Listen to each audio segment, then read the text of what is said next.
الحمد لله نحمده ونستعينه ونستغفره ونعوذ بالله من شرور أنفسنا ومن سيئات أعمالنا من يهده الله فلا مضل له ومن يضلل فلا هادي له وأشهد أن لا إله إلا الله وحده لا شريك له وأشهد أن محمدا عبده ورسوله صلى الله عليه وعلى آله وأصحابه ومن سار على سبيله إلى يوم الدين أما بعد. So as we pick up or continue from in discussing the book Al-Mulaqis Al-Fiqhi by Shaykh Salih Fawzan Hafidhullah Ta'ala, and we're still discussing matters that relates to Kitab Al-Talaq, so different matters relating to Al-Talaq. And where we had stopped in the last lesson, we start discussing what author Rahimullah mentioned, Al-Alfaz concerning that in Talaq, Al-Alfaz Al-Sariha wal Alfaz Al-Kinahiyya. So discussing matters where the person Talaq, the words that are used are very direct and straightforward, then this is considered to be a talaq. And also you have other cases where the wording that are used are not straightforward, they're indirect, so that requires to be looked at regarding what the person intended when he uttered these words. So inshallah ta'ala we'll pick up from where we had left off, and then regarding matters, other matters relating to at-talaq. Aywa. بسم الله والصلاة والسلام على رسول الله. قال المؤلف حفظه الله, chapter 3, page number 437, titled Sunni and Innovative Divorce. Concerning the number of pronouncement of divorce, it depends on whether the husband is a free man or a slave, but it has nothing to do with women. Allah exalted He addresses the Prophet sallallahu alaihi wasallam and all Muslim men, saying, O Prophet, when you Muslims divorce women, divorce them for the commencement of their waiting period. Surah At-Talaq, Ayat 1. Allah also says, and when you divorce women and they have nearly not fulfilled their term. Surah Baqarah, Ayat 231. So the author Hafidhullah, he discussing regarding this, regarding other talaq, regarding the amount of talaq that is issued, that he mentioned that as for talaq, that you have regarding case that relates to it is more so talaq, really go back to the husband regarding him having this right to issue a talaq, whether that husband is said to be a free person or is a unfree person. As for a woman, talaq is not in her hand, so the woman is not the one to issue a talaq, but is rather is the husband that issued the talaq, whether that husband is said to be a free person or is a non-free person. And we'll discuss concerning that it may vary regarding a person who is said to be a free person regarding the amount of talaq that he can offer, and also the person said to be a non-free, the matter to be discussed. As for the female, she does not divorce her husband. As we had mentioned before, if she wished to terminate a marriage, then she have a different route and different procedure that she follows. Aywa. Moreover, the Prophet ﷺ says, divorce belongs only to the one who takes hold of the leg, i.e. the husband. A free man is entitled to divorce his wife 3 times, even if she is a slave, while a slave man is entitled to divorce his wife only twice, even if she is a free woman. There is no dispute that if both the husband and wife are free, i.e. not slaves, the husband is entitled to divorce his wife 3 times, and if they are slaves, the husband is entitled to divorce his wife only twice. Yet scholars differ when either the husband or the wife is free while the other is a slave. The preponderant view is that the number of pronouncements of divorce is only dependent on the state of the husband, as previously explained, since divorce is essentially a right of the husband, not the wife. Aywa, so again, the author Hafidhullah clarifying the matter further. So regarding the amount of talaq, mean the added talaq, how many talaq can be pronounced by a husband upon his wife, that if it's a free man, so ordinarily that he has 3 talaq. So you have 3 times that he can divorce his wife on 3 different occasions. So for the free man, ordinarily, that he has 3 divorces that he can offer to his wife. The husband that is said to be a non-free person, then he can issue only 2, so he has less than that of a free person. The free person has 3. As for the non-free husband, then he can only offer 2 talaqs to his wife. Though that will be the final regarding concerning, and that falls as will be discussed. So As for the female, they mentioned, that a discussion regarding concerning take into the consideration the wife. But in this matter of talaq, it is more so looking at the status of the husband, or more so the husband, not that of the wife. So as talaq is the right of the husband, not per se the right, by way of the procedures, is go through the wife.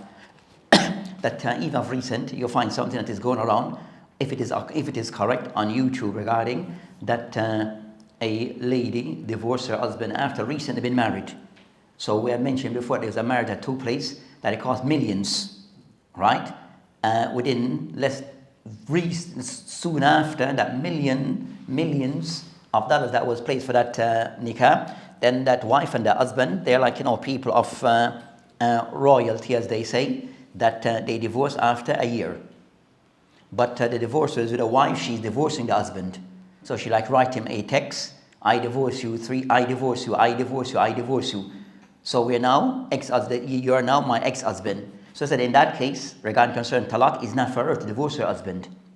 So it's not for her to divorce her husband. That is for the husband, if she chooses to end the marriage, yes, she has a method and a system to do so, and this is by way of khula, not by way of talaq. So something you find that so is either due to ignorance why they're taking this approach. I would say that this matter regarding a talaq, there's a lot of ignorance amongst the Muslims. Fallahu musta'an.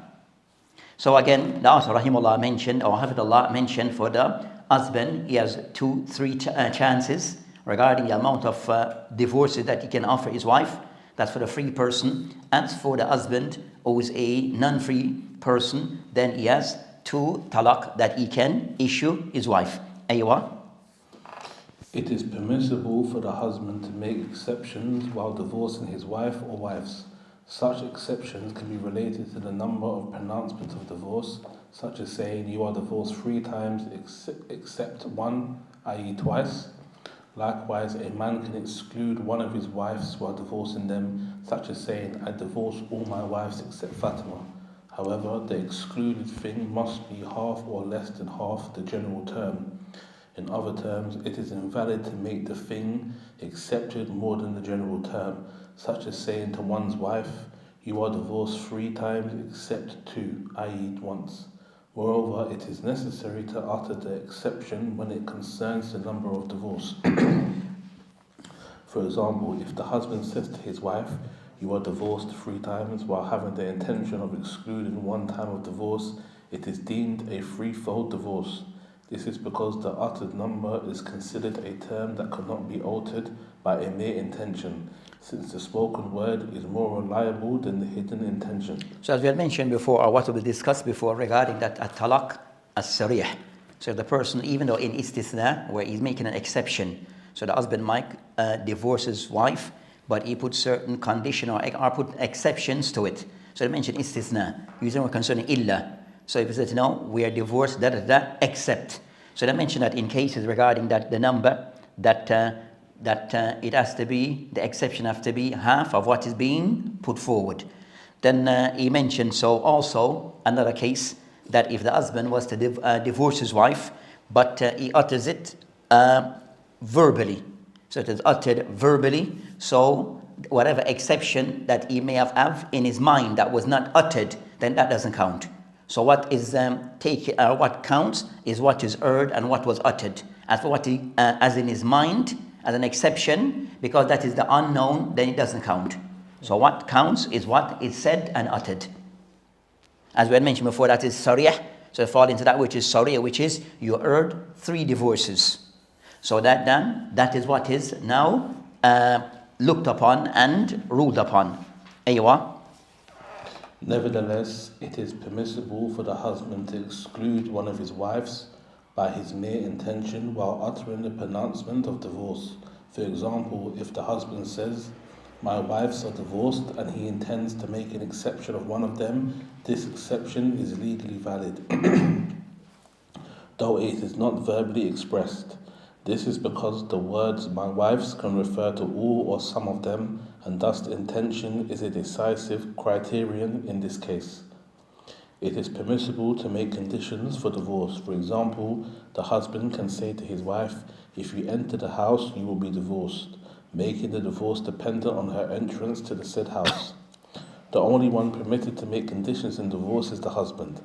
Thus, if a man says, "If I marry so-and-so, I will divorce her," and then he marries her, such a condition is deemed invalid, for the man was not her husband when he made it.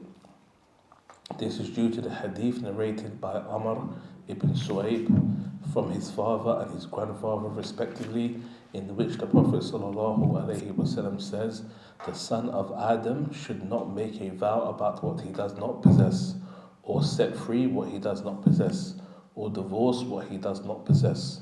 Related by Ahmed, Abu Dawood and At-Tirmidhi, who deemed it to be Hassan. Hey, so you find that that's concerning of those matters that relates to divorce, that the author, Hafidullah, clarifying further regarding that divorce, regarding that with certain type of, again, condition or exception. So condition or exception with a person that mentioned, if you are divorced, if I was to marry certain such person. So they mentioned that because that thing, that wife that you're speaking of, she's not in your possession, she's not married to you, then that if you were eventual to marry her, it would not count. Because at the time that you made the oath, she was not considered to be your wife. She was not considered to be your wife then. So based upon that, that oath would not be valid, would not be valid.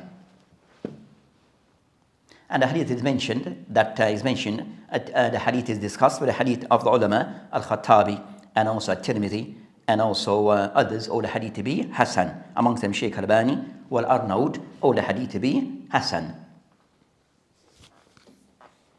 When it says in what he read, it says, "If I marry so-and-so, then I'll divorce you." What does he mean? Meaning that he's talking about a second wife? Or he's talking about her? So he said that, so he has a wife, present wife, Fatima. Yeah. Nam. So he said that if I was to marry Khadija, that is not yet married to, so Khadija is not in the picture. Nam. So if I was to marry Khadija, then we are divorced. Nam, which is Fatima, because she's his present wife. So they discussed, is this, so then eventually he married, let's say 6 months down, 6 months later, he marries Khadija.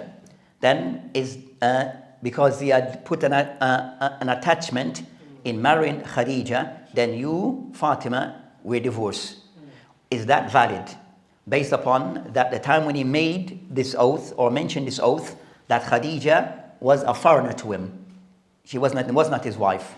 So based upon that, because he didn't add her in his possession, right, at that time, then it's not considered to be a valid oath.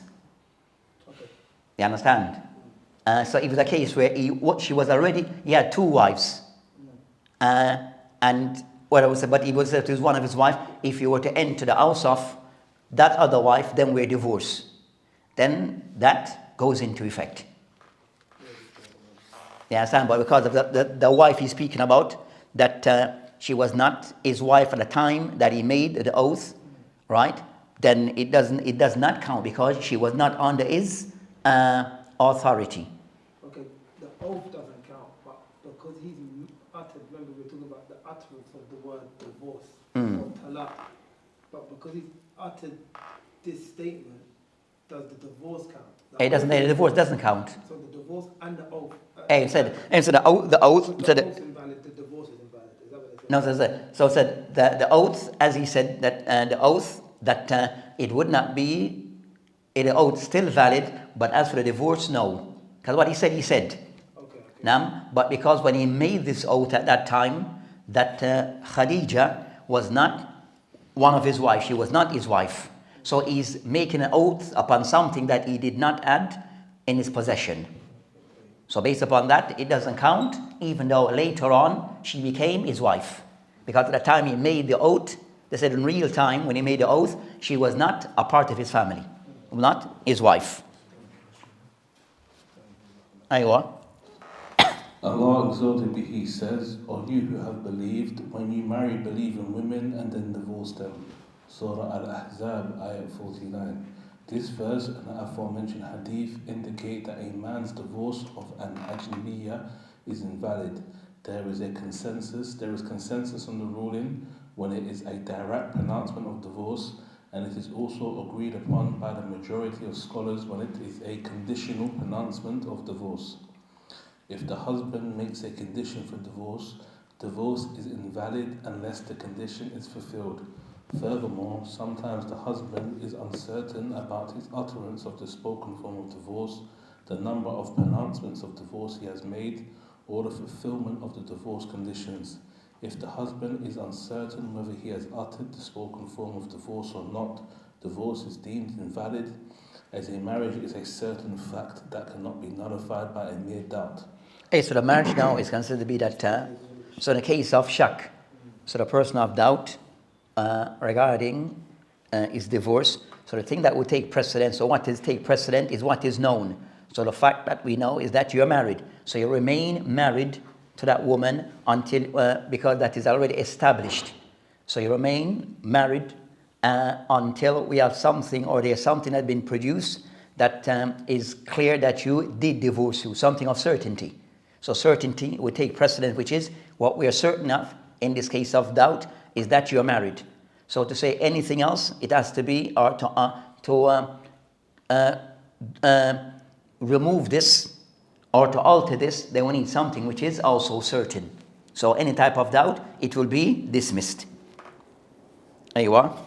Likewise, divorce is invalid if the husband doubts the fulfillment of the conditions, as when he says to his wife, if you enter such and such a house, you will be divorced, and then he doubts whether she has entered such a house or not, for marriage cannot be nullified due to mere uncertainty. On the other hand, if the husband is certain that he has divorced his wife, but uncertain about the number of pronouncements of divorce he has made, it is only regarded as the one pronouncement of divorce which he is certain about. Other pronouncements of divorce are not taken into consideration, as they are still doubtful, and the general legal principle is that the certainty cannot be nullified by mere suspicion. So that case, there's some clarity on that case. So they mentioned that the husband, that he's certain that he divorced his wife, but he doubts as to how many times I've divorced her. So if the case where he goes so, if he believes that is multiple divorces have occurred, but he doubt did I give her 3 divorces. So his doubt is regarding, so either Frankie says no, he divorced his wife many times, but he's certain that I did divorce her, but he doubts as to have I gone beyond 3? Did I give her the 3? So the doubt is on what? The 3rd, and the certainty is on the 2nd. So the 2nd, so you consider that in that case, you count that if there's a doubt regarding the 3rd, you have 2 divorces that stands, then the 3rd will be dismissed, but the 2 will stand, because that is certain. The doubt is regarding the 3rd. And also be the same thing that he doubt, did I pronounce a 2nd divorce? So in that case, so the doubt is not on the 1st, it's regarding the 2nd. So in that case, you have 1 divorce that is against you and count against you. Now the 2nd will be dismissed, because that's the area of doubt. That's the area of doubt. So it depending on where the doubt lies. Aywa. This legal principle is a general, effective one. So in a sense of the person that said, I'm doubted, did I give her 6 or 7 talaq? 6 or 7? Then your thing is done. Your thing is done. Hey, that expires. It's done. So that's the thing. So it cannot use that case, because I have doubt. If I doubt regarding the 7th or the 6th, then I'm gonna count it as 1. No, then I go back to 1. No, you need to understand your thing has ended. Your situation have ended. Anyway. This legal principle is a general, effective one derived from some hadith of the Prophet sallallahu alaihi wasallam. He sallallahu alaihi wasallam says, "Leave that which makes you doubt for that which does not make you doubt." Well, hadith al-Hasan, هذا hadith Hasan, أيوة. The Prophet sallallahu alaihi wasallam also said concerning a man's uncertainty whether he passed wind during prayer or not. He should not leave his prayer unless he hears sound or smells something. There are some other hadiths conveying the same meaning. Such rulings indicate the leniency and perfection of Sharia. So all praise is due to Allah, Lord of the world. So in those cases, the author Hafidullah mentioned is adillah by way of what is used regarding as the principle regarding how to judge in such cases, how to judge and to measure such cases. So one goes with one which is certain over that which is doubtful. So when that, inshallah, that will be the end of that discussion regarding matters that he discusses relating to how one goes about giving the talaq by way of. So we have covered, based upon this, that matters regarding how to go about issuing a talaq. The correct way, which you refer to as talaq as Sunni, and also the way which is the incorrect way, which is at-talaq al-bid'i, and that's where you find that mean that the person did not fulfill all the conditions or criteria in how he went about carrying out his talaq. Then we discuss, and most of the discussion regarding if it's a talaq al-bid'i, does it count or not? So in cases that give a khilaf between the ulama, as has been cited, in some cases that the stronger view is with those who say talaq al-bid'i, they do count, even though they were done wrongly, even though they were not done in the most appropriate way, in the best of way, but they still count as a divorce. So that, inshallah ta'ala, we now move to the next matter, which is al-raj'i, which is of those ahkam of divorce, al-raj'i or al-raj'a. Bismillah wa salatu wa salam ala rasulillahi qala ma'alif hafidahullah, chapter 4, page 441, titled Taking Back One's Divorced Wife, al-raj'a. Taking back one's revocably divorced wife during her waiting period without a new marriage contract is permissible according to the Quran, the Sunnah, and the consensus of Muslim scholars. Concerning the proof of its legality from the noble Quran, Allah exalted be He says, and their husbands have more right to take them back in this period if they want reconciliation. Surah Baqarah 228. Allah also says, divorce is twice, then after that either keep her in an acceptable manner or release her with good treatment. Surah Baqarah 229. Moreover, Allah exalted be He says, and when they have nearly fulfilled their term, either retain them according to acceptable terms or part with them according to acceptable terms. Surah At-Talaq, Ayat 2. As for the Sunnah, the Prophet ﷺ said about Ibn Umar when he divorced his wife, order him to take her back. Moreover, he ﷺ divorced his wife Hafsa and then took her back. Regarding the consensus of Muslim scholars on the legality of taking one's divorced wife back, Ibn Mundir said, scholars unanimously agree that taking back one's wife during her waiting period is permissible for the free man who has made less than 3 pronouncements of divorce on his wife, and for the slave man who has made less than 2 pronouncements of divorce. The wisdom behind the legality of taking one's divorced wife back is that it is a chance for the husband, if he regrets divorcing her and wants to maintain the marital life with her again, and this is a kind of divine mercy bestowed by Allah upon His servants. So the author, Hafidullah, now went into a different discussion, which is ahkam al-talaq al-raj'i or al-raj'a, where this is the case regarding that, as he mentioned, defined that the husband has the right that he can take his wife back if she's in her iddah. So she's still in her iddah period where he's haven't exceeded the 3 talaq, then he can take his wife back, and without them going or without them renewing their marriage contract. So just for him to just say, I take you back, as we'll discuss the method and the ways in which it is to be carried out.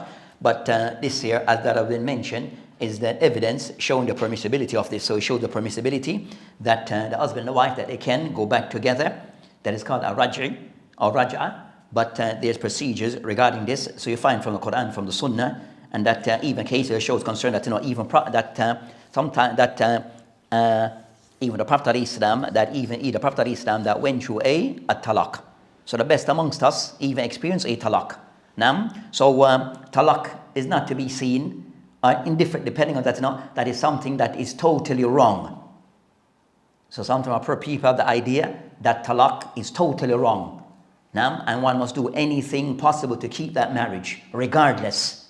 But sometimes that Islam can take into consideration that you might find cases where it's best for both parties and for others that they just go their separate ways. Through talaq. So talaq is not in all cases something which is evil. It's just so the Prophet ﷺ, to the extent where, yes, that even sometimes people who are righteous people sometimes might have a talaq based upon that relationship that is not fulfilling its objective for both parties. So rather than be in that situation and things just getting worse and worse for those involved, then it's better they divorce, go separate ways, and try to, as they say, make a life and to find someone that they can be with and have a more stable relationship. So talaq in not all cases something which is evil, and wrong. We're not saying evil. It's said to the person that that those who kind of somewhat also not for us to see talaq as have we're very complacent regarding talaq. So the wife, in everything, I want divorce. And the husband, not every week, is divorcing his wife. So it's trying to strike that balance regarding these matters, regarding a talaq, but also of those things as a way to kind of somewhat to give them some we use some time for them to rethink the matter, is a raj'i, regarding a talaq, a raj'i, where both have a period that they can reevaluate the situation and see should they end things or should they try to make certain amends and adjustment. So these are evidence regarding the permissibility of al-raj'i. Aywa. There are some conditions for the validity of taking back one's divorced wife. Number 1, the number of pronouncements of divorce made by the husband must be less than 3 if he is a free man and less than 2 if he is a slave. If the husband has already used up his lawful number of pronouncements of divorce, his ex-wife becomes unmarriageable to him until she marries and separates from another man. So regarding concerning talaq or a-raj'i, so talaq, that they concerning a talaq al-ba'in, where they are on a that they have to be separated. So they have to be separated. They are unable to return back to each other. Then you have a talaq. Talaq ghayr al-ba'in, where they are able to can return back to each other. So of the thing that they mentioned, that of the rules regarding a talaq or a raj'i, that one, the person hasn't exceed for the free man 3 talaq. So if it's the third talaq, then he takes a different procedure that they have to separate, should go through an iddah. So if you have issued over time 3 talaq in total, then at the end, at the third, then they have to separate immediate. Also, that she still goes through an iddah, but it doesn't mean that he can take her back. So if it is 1 talaq, then he has a right for raj'i. If there's a second talaq, he has a right that he can take his wife back. But after the third, then that comes to an end.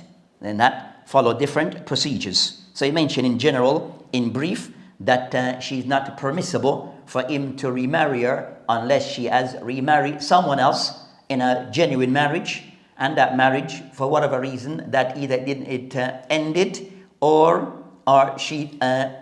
it ended, then he can then remarry her. He can remarry back that lady after she have remarried and have intimacy with that husband.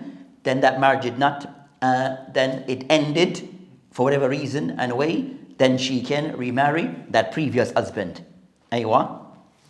Number 2, the divorce must be after the consummation of marriage, i.e. having sexual intercourse. If the husband divorces his wife before having sexual intercourse with her, he cannot take her back, for she has no waiting period in this case. So the case regarding, so you have the one that I mentioned regarding madkhul biha, that the husband will have divorced his wife after intimacy. That's most of the case that we're discussing. So as for another case of scenario, is the husband that he married a lady, and they haven't have any intimacy. No intimacy have occurred. So if he choose to divorce her in that before intimacy, then there's no iddah for her. Everything comes to an end immediate. There's no iddah for her regarding that case. And also no raj'i. He cannot just take her back like that. He has to do a complete new marriage.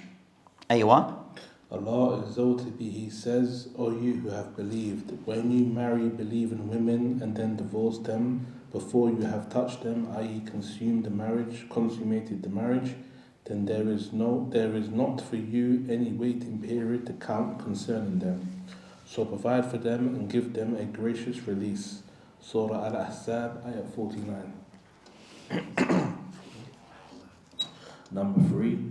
The divorce must be in return for a compensation given to the husband. Repeat, sorry, it says. Second. Repeat what it says, the heading. The divorce must not be in return for a compensation given to the husband. If there's a compensation, then that is a aywa. If the wife pays compensation to her husband to get divorced, she becomes unlawful to him to take back unless with a new marriage contract and with her consent. This is because she ransoms herself by paying compensation to the husband to separate from him, and taking her back in this case contradicts her purpose in paying him such compensation. Aywa. Number 4. Marriage must be originally valid. If the husband divorces his wife during an invalid marriage, he cannot take her back as she becomes irrevocable for him by divorce. So in the case regarding of that nikah, that have to be a nikah sahih. So it should be a valid a marriage. So if there's things that are questionable regarding concerning that the shurut of nikah was not in place, it becomes a marriage that can say fihi shubha. There's some doubt in a marriage. So after thing is to look at regarding, is the marriage from the onset, was it a valid, everything was done across, or everything was done correctly? Also that have to be looked into. Aywa. Number 5. The husband must take his wife back during her waiting period, for Allah exalted be He says, and their husbands have more right to take them back in this period. Surah Baqarah, ayat 228. Number 6. The husband's taking back of his wife must not. So the waiting period, so we discussed concerning al-iddah, will also be discussed separately. So regarding concerning the iddah of the woman may vary from some case to other. In some case it's calculated by months, some cases calculated by a menstrual cycle, and al-iddah at times is calculated by giving birth. Aywa, she giving birth to the child. Aywa. The husband's taking back of his wife must not be conditional. For example, it is invalid for a husband to say to his ex-wife, if such and such happens, I will take you back. Scholars differ on whether it is a condition for the validity of returning one's ex-wife that each of the separated couple intends reconciliation. Some scholars maintain that it is a condition that must be fulfilled, for Allah exalted be He says in this regard, if they want reconciliation. Surah Baqarah, ayat 228. Shaykh al-Islam Ibn Taymiyyah, may Allah have mercy on him, said, the husband is not permitted to take back his wife during her waiting period unless he intends reconciliation and wants to keep her in an acceptable manner. Some other scholars are of the opinion that the intention of reconciliation is not a condition for the validity of taking back one's ex-wife. They argue that the aforementioned noble verse, if they want reconciliation, only calls them to reconcile and keep away from hurting one another, but it does not mean that reconciliation is a condition. Is that the correct for Allahu Alam, that second opinion, that reconciliation is not a condition. It's not a condition, but it is preferred that they try to take that route of mediation or trying to see what reconcile their matter. So, but it's not a condition, it's not a must. Aywa? Yet the first opinion is the preponderant and Allah knows best. No, there's one more sentence in the paragraph. Oh, okay. But then if they don't want reconciliation, then what's the point? No, in the sense of that during the iddah, that some people might, they maybe think that they can, reconciliation can work out with arbitrators in some cases, where and in some cases where the person's already that he has decided that he just want to end the situation. But he has to just go through, but he has to still go through procedure, which is the iddah. You still have to go through that period, but he's just waiting. But you already come to the conclusion and the decision that I just now have end this thing. We're going through procedures, just waiting for the iddah to end, and we'll just go our separate ways because he has no intention of taking her back. He doesn't want no arbitration or whatever. Maybe they've gone through that before. Now, understand? So we just stayed now. We have to end. So after let's give the divorce, and we have to go through the iddah. We just go through it because it's a part of the process. But we already decide we're not going back together. See where it says that the conditional thing about if such and such happens, I'll take you back. If, say for example, a woman does something and it's not pleasing to her husband at all, but to the point where it's like, I want to divorce you because of this.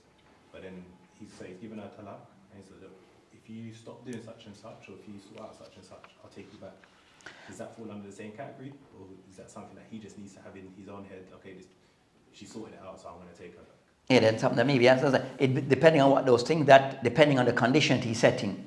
You understand? So it's thing that maybe in our ways or certain behavior that if those things are during that if she can resolve those things, he'll reconsider. What if it's like prayer and fasting? Aims at those things are top of the list. You understand? Will be top of the list regarding concerning that if the matter where not praying. We said not praying. Like we said not praying at all. Not praying, not covering, not fasting. Hey, then we said that. Not all at the same time, but this is one. One of those, is it all together or one of them? That's rough. I was thinking something else which I couldn't say. Okay. In that case, then Allah Muslim, then it's going to be a rough situation. I said, if not praying, not fasting, not wearing hijab and all that, then as a Muslim, what's left? You understand? Concerning even your Islam at that stage is questionable. You understand? The person Islam at that stage is questionable. So leaving salat is a big issue. You understand? You might tell a person that if he's leaving the hijab, you can be a bit patient. Yeah. But when you leave salat, you understand, becomes a question where is the person even a Muslim? Where the marriage, in that case, may be automatically annulled. So those shortcomings varies. Those shortcomings, they vary. I said it all depends on factors. You have cases where people, different factors where, not to say in every case just an immediate answer. In something you have to evaluate the situation, look at different factors, understand the situation properly before one can say this way or that way. Even on the flip side, say for instance, like there's a brother, his wife, she prays, she fasts, she covers. You can have the flip side. Yeah, and then he don't pray, Yeah, he don't fast. You have those cases. You understand? You have those cases. So it varies where shortcomings are there. You understand? The brother, okay, he's not his shortcomings is he still burns some weed. You understand? He's still budding weed, but she's on it. You understand? So I said, she's on her deen, but he's still burning weed, but he still prays. But she has a problem with that because Polly, lit down our door. You understand? Man come knocking your door, looking for man, talking. You with me? So, but for her, that's, you understand, it's a problem. You understand? So she might think, you understand, it's too much to carry. You understand? You get arrested, gone for a few months. You understand? It's repeating. So those things for her, she might say, no, it's time just to. So I said it varies. You understand? It may vary. Then but in a case with a person not praying, you understand? Then that's a different. You understand? Is he not fasting? Same thing. Then there's not much that can be said. Not much can be said. So just back to this then. So you see with the conditions, is that more talking about like external factors? Like for example, if it rains on a Friday for 7 minutes, then I'll take you back. Is that the kind of thing that we're talking about? It's those type of things. You wouldn't set condition with those things. Okay, so that's... You understand? So those would be those type of standard matters. So in those things would be those who said, you use the word trivial matters, secondary matters, then it wouldn't be for those things. You can't take her back with those trivial conditions. That would be straightforward. And we sense that you have to be convinced that you understand you're taking her back because you want things to work. Not with those secondary conditions. Aywa. The legal spoken form pronounced by the husband to take back his wife revocable ex-wife, can be through any proper words indicating that purpose, saying such as I take back my wife or I return to my wife or the like. Taking back one's revocable wife can also be valid by having sexual intercourse with her with the intention of taking her back according to the preponderant view in this regard. Hey, so the next matter that is being discussed regarding in taking back the wife during her iddah, then how is to be done? How is it to be done? So what the way of taking back one wife? So they mentioned that between the ulama, it's agreed upon regarding the verbal utterance of I take you back. So if he says it verbally, he utters this, then that's clear with everyone. Now the discussion regarding that the word that are used. So any word they mention that indicates that he's taking her back, then that holds. Then the next matter discussed concerning so that will be concerning as sariyah, taking her back with clear words. I take you back, or so that is sariyah. Then you have cases which is ghayr sariyah, kinaya, which is the next case that are now being discussed. If the husband was to having intimacy with his wife, does that count as taking her back? Now, so I said that majority of the ulama take that it does count, which is the indirect. It's the indirect way of you taking her back, but it counts. Now, that some add with an intention. So if you take her back with intimacy, then that counts. With the intention or without. And some hold that it has to be with the intention, because it's indirect, non-verbal. So the person, when you add intimacy with her, then your intention is also to take her back. Then that counts. But for example, the other view, which is the Zahiriyah, if you were to have intimacy with her and you went through the act but didn't have the intention, it doesn't count. Are you sinful for that as well? Huh? Are you sinful for that then? Allahu Alam. You understand? Concerning the call of Zahiriyah, no. Because you still have that right. Because she's still technically your wife. And you haven't, and you still have, so you have that matter. Then it could be the person playing games. You understand? Could be in kind of somewhat playing games and so are taking advantage of the situation. Doesn't that kind of mess with the whole one of the purposes of? Hey, so that's what I said. Then that kind of somewhat is just using the situation to his advantage. You understand? Where the purpose is to take her back because you want to take her back fully and to kind of somewhat to rebuild things or to continue the situation. But he is still, you understand, using things to his advantage. If she's got a 3-month cycle and then in her third cycle, he's intimate with her and then she gets pregnant, then... And then it is change everything. You understand? That's the thing. So, but is, you understand? So the person might, so I said that him does taking advantage. Or some people may see it in that light. Aywa. So some of you mentioned that regarding taking her back, that if he, to the extent of that, I mentioned that if he was to kiss her. So you have the Jumhur that mentioned that he has to have intimacy, penetration. Right? Intimacy. But by mere kissing her, hugging her, touching her, that does not count. So that will not count. So what actually counts is actual intimacy. But anything else, then it doesn't count as taking her back. Aywa.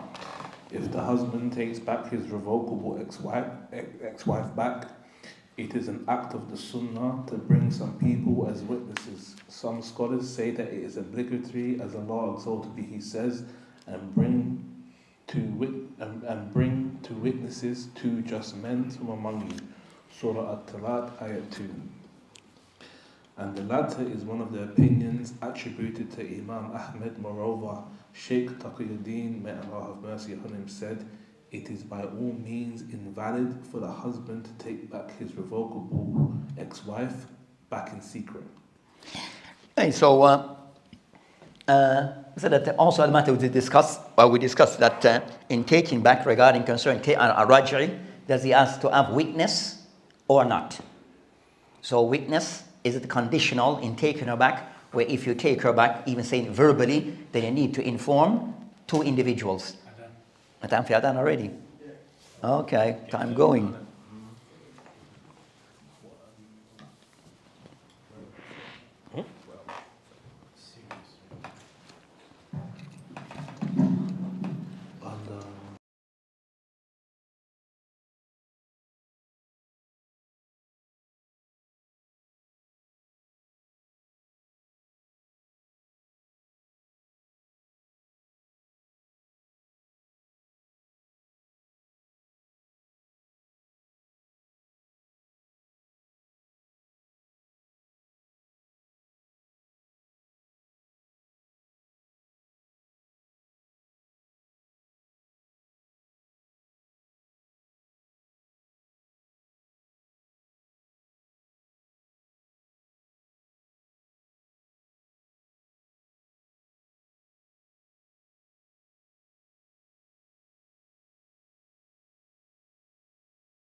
لا إله إلا الله.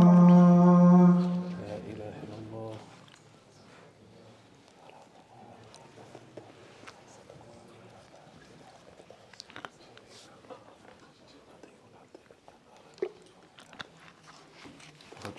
Ayubi, you're a better bottle of water than me. The Highlands out there. We can start? We can start? Alhamdulillah. Wassalatu wassalam Rasulullah. Wabad. So I'm just continuing regarding this masala. We have those things that they mentioned regarding at-talaq al-raj'i, in taking back one wife. Is it conditional? One of the things which is wajib, the husband need to have witnesses, so the least amount is 2 witnesses. So having witnesses present or not, is this conditional in taking back one's wife? So they mentioned the khilaf between the ulama, and on this matter regarding consent, it's not conditional, but it's something which is mustahab. So it's not conditional that one required to have witnesses, but it is something which is preferred to be done. Something which is preferred to be done. Aywa. The revocably divorced woman is legally considered a wife of her husband as long as she is still in her waiting period. Therefore, her husband must provide for her and afford her clothing and accommodation. On the other hand, the revocable ex-wife has the same duties of any wife. She has to stay at her husband's house and beautify herself, that he may take her back. If any of the separated couple dies during the waiting period, the other is entitled to inherit from him/her. In addition, it is permissible for the man to travel with his revocably divorced wife, to be alone with her, and to have sexual intercourse with her with the same intention of taking her back. So they're still technically married. So during the iddah that they're going through, they're still technically married. So all the rights of husband and wife still applies to both during this time period. As I mentioned, that of those things that they still should live together, stay in the same house, they will sleep on the same bed, eat together, so they will still function as a normal couple. But they're just going through a divorce. They're going through a divorce. Aywa. The end of the waiting period is the deadline for taking one's revocable ex-wife back. Thus, if she becomes pure after her 3rd menstruation period after the divorce, the waiting period is deemed over and she becomes unlawful to him unless he remarries her with a new marriage contract, the consent of her guardian, and the presence of 2 witnesses. Allah exalted be, He says, and their husbands have more right to take them back in this period. Surah Baqarah, ayat 228. The meaning of this verse is that when the waiting period is over, the revocable ex-wife becomes unlawful for her husband unless he remarries her with a new marriage contract, fulfilling its conditions. If the husband takes her back during her waiting period, meeting the legal conditions, the permissible number of pronouncements of divorce for him becomes 1 less than before.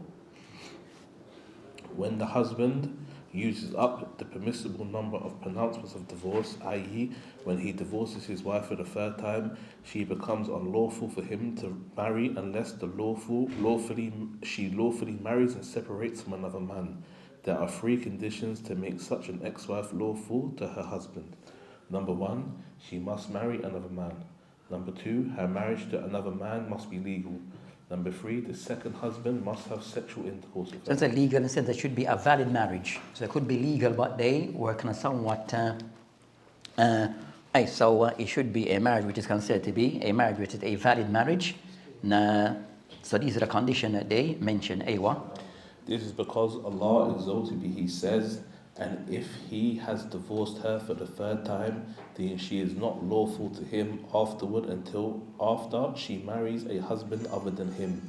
And if he, i.e. the latter husband, divorces her, there is no blame upon them, i.e. the man and her former husband, for returning to each other if they think that they can keep within the limits of Allah. Surah Baqarah, ayat 230. The great Muslim scholar Ibn al-Qayyim, may Allah have mercy on him, said, "It is considered one of the greatest favours bestowed upon Muslims that the irrevocable ex-wife becomes lawful to her husband, to her first husband, after she marries and then separates from another man. The law of the Torah permits the divorced woman to remarry her husband if she does not marry another man, whereas the law of the Gospel absolutely prohibits divorce. However, our Sharia is more perfect, comprehensive and suitable for the interests of people. Islam permits the Muslim man to marry 4 women and to have as many slave women as he likes. Moreover, the Muslim man can divorce his wife, and then if he longs for her, he is permitted to take her back. Yet if he divorces her for the third time, it becomes prohibited for him to take her back unless she legally marries and separates from another man. This is the means that the second man must be willing to take her as a wife, not to marry her and then separate from her to make her lawful for the first husband. If he does so, he is considered a borrowed billy goat, as referred to by the Prophet ﷺ. In addition, such a forced marriage is invalid, and it does not make the woman lawful to the first husband, and Allah knows best. So that inshallah ta'ala is the end regarding this chapter. And inshallah ta'ala, next, بعد الصلاة. أيوة.